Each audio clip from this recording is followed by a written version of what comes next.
હું ગયા વખતે ગઢ પાસે એક સ્કૂલમાં આવેલો હતો. તમને જાણીને આનંદ થશે, ગુજરાતભરમાં 4500 થી વધારે બાળકોને રાજ્ય સરકાર દર વર્ષે 1,68,000 રૂપિયા ખર્ચીને એનું ભણતર, એનું ગંતર, એને ભણાવવાનું, એને રમાડવાનું, એને ટ્રેનિંગ આપવાની, એનું ડાયટ, બધી જ પ્રકારની એની ચિંતા કરીને એને એક સારો સ્પોર્ટ્સમેન અને ભણતરની વ્યવસ્થા આપે છે.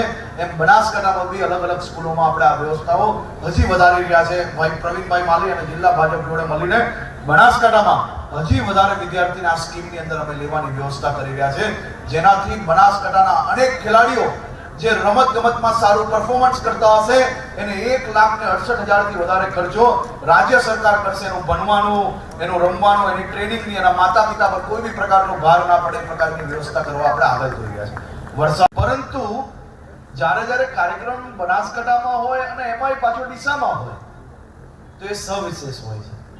અને એ માત્ર એ કાર્યક્રમ નથી હોતો, એ દિલથી જોડાયેલા અનેક વિષયો હોય છે. એ દિલથી જોડાયેલી જૂના સ્મરણો પાછી તાજી કરવાનો એક અવસર હોય છે. અને આજે હું અહીં ડીસાના દીકરા તરીકે, બનાસકાંઠાના દીકરા તરીકે દિનેશભાઈ અગ્રવાલનો આભાર માનવા આવ્યો છું. હું એમનો આભાર એટલા માટે માનવા આવ્યો છું, દિનેશભાઈ એમના ભાઈ બહેનનો આભાર માનવા આવ્યો છું, અગ્રવાલ પરિવારનો આભાર માનવા આવ્યો છું. જેમ સ્પીકરે કહ્યું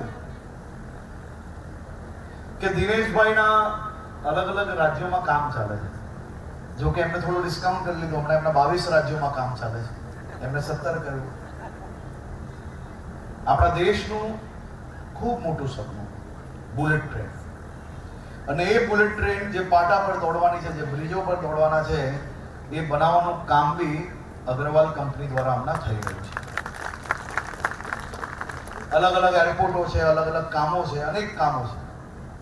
2009 થી ડીસા છોડ્યું ખરી એમને, પણ ડીસા જોડેની લાગણી હજી આપણી નથી છૂટી. તે બદલ હું આપને અભિનંદન અને આભાર બી માનું છું.